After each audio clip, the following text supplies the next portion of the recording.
से बाहर कुछ चीज़ें पढ़ता था। तो 2013 में अध्यक्ष जी 2013 में मेरे हाथ में एक किताब आई जिसके लेखक थी सिमोन दो बुमियार, फ्रांस की एक महिला है, और उन्होंने एक किताब लिखी है, बहुत चर्चित है, सेकंड सेक्स नाम से। तो वो सेकंड सेक्स का कहने का मतलब है कि इस प्रतिशतात्मक समाज में जिसमें सिर्फ पुरुष की ही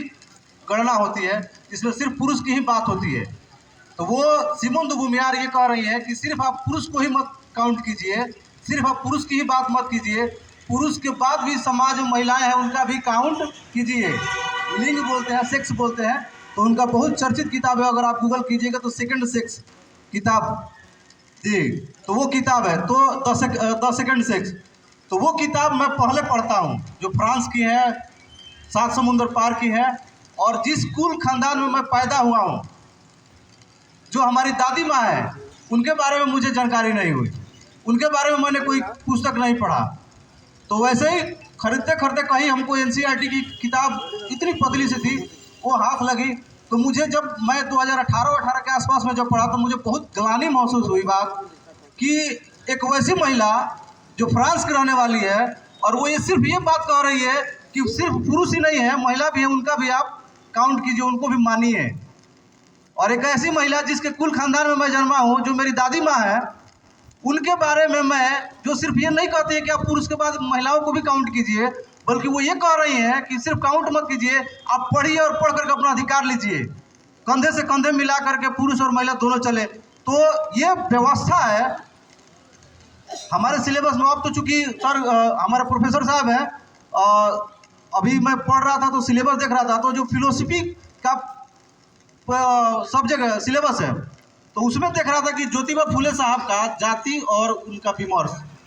ये सिलेबस में लगा है, फिलोसफी के यूजीसी नेट के सिलेबस में। तो ये अब चीज़ है कि धीरे धीरे चीज़ें बदल रही हैं। बिहार में कुछ बात नहीं होने वाला था, लेकिन अब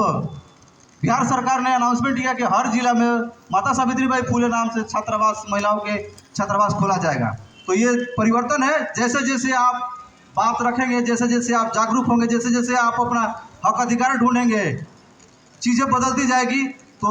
दीपक जी के साथ ये जो बात बोल रहे हैं कि मुझे नहीं पता था, आज पता चल रहा है, हमारे सिलेबस में ही नहीं पढ़ाया जाता है, वो हमारी गलती क्या नहीं है, क्योंकि हमारे सामने जो चीज़ें ईजी अवेलेबल होता है, हम उन सब चीज़ों को आराम से ग्रैब करते हैं।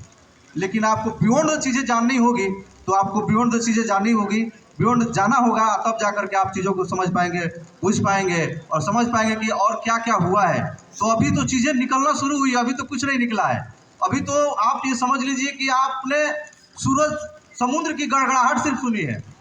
जैसे आप समुद्र के रास्ते में चले जाएंगे तो यहाँ से 5 किलोमीटर समुद्र होगा, तो उसकी गड़गड़ाहट से आपको पता चलेगा, यह एहसास होगा कि समुद्र शायद आसपास में कहीं है। तो आप उस रास्ते में हैं, अभी समुद्र के पास पहुँचे नहीं है, ना समुद्र में गोता लगाए हैं, तो अभी वो दूर है और हम लोगों को निरंतर